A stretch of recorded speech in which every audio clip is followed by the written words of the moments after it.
assist, rebound, and score. Shai to Roby inside. This time he converts. That's one thing that the coaching staff has talked about. Shai Gilgeous-Alexander making the right plays. They do like Roby. He has had extended minutes with Al Horford being out, but they project him in the lineup when Horford does come back as Shai Gilgeous-Alexander lays it in. Close out there by Beverly, goes tumbling into what would have been the front row.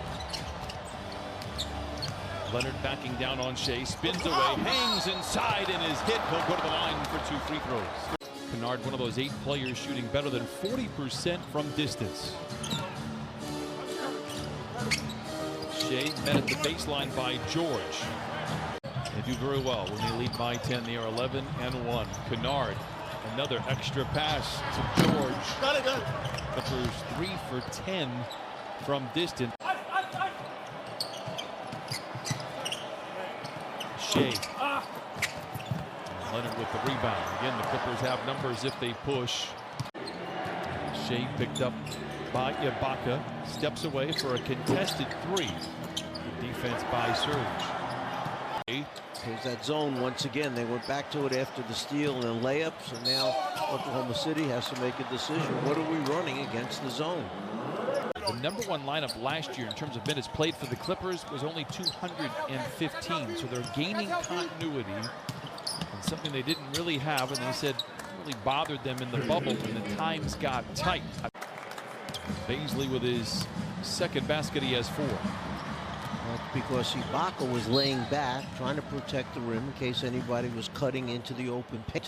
Opening up the season, many people thought they could make the playoffs. They proved after a slow start, which they went 5-10, that they were legit. Took Houston to 7 games. 6 threes for the Clippers, albeit in 26 attempts. And Serge Ibaka is going to try to schedule the Thunder every game the rest of the way. He was 6 of 7 on Friday. You saw there 4 of 5 here today. Roby wheels and deals inside, lays it home.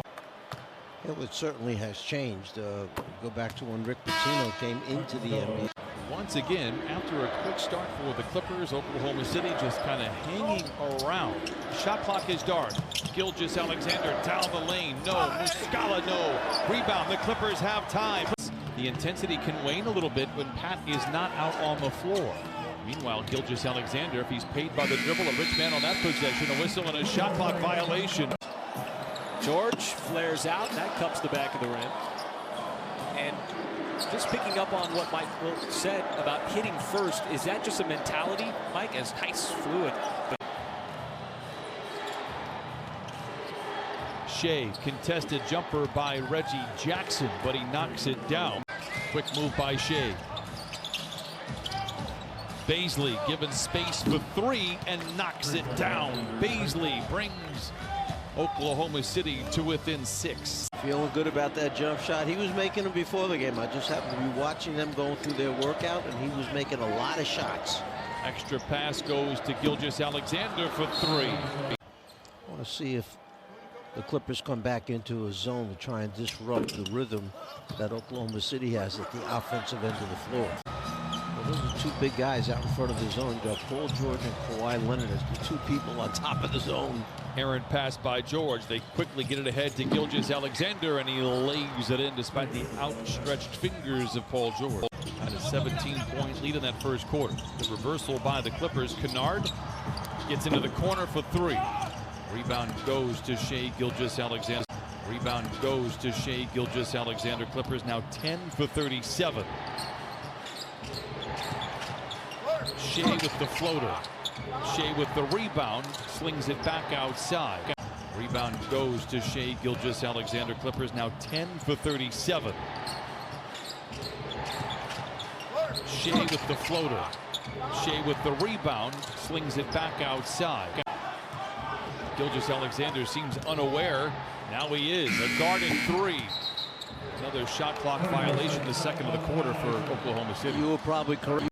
Clippers already down Marcus Morris Sr. with an illness, non-corona related. Whistle, foul on the floor, 2:23 to play here in the third. Shai must really be hard to keep in front of you because he keeps going by our defenders, and whether it's body position, angles, A lot for them to look at on video. Clippers.com/eatmorechicken. That's Eat More Chicken for details, because a little distance can show a lot of care. I do miss the Chick-fil-A.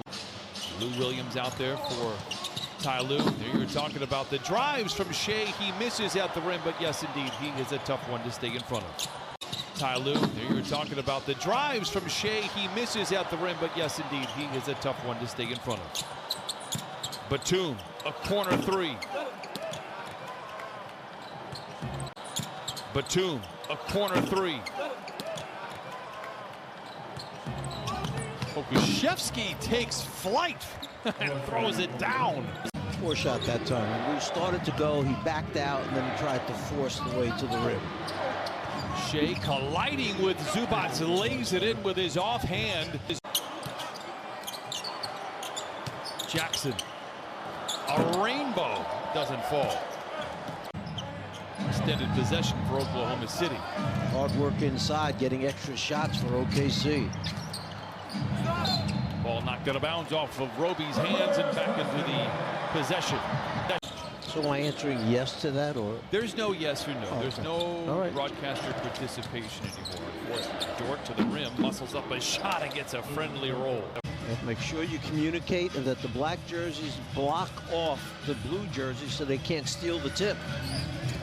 Toss and tap. It is won by Oklahoma City, and this is Gilgeous-Alexander, beg your pardon, into the front court. I'll tell you, that tip is never about the tallest. It's always about who can get up in the air the quickest. Slinging pass across the baseline, and George Hill's got 3 consecutive triples. George Hill got the right hand to the ball quicker, and they wound up with the possession. Dort comes away with the steal. It's a foot race to the rim, feeds back to Alexander, and the Clippers now lead by just 6. Here for home games and road. See if the Thunder can come up with a score here. Not necessarily trying to get a 3, just get a score going. And he got the bucket.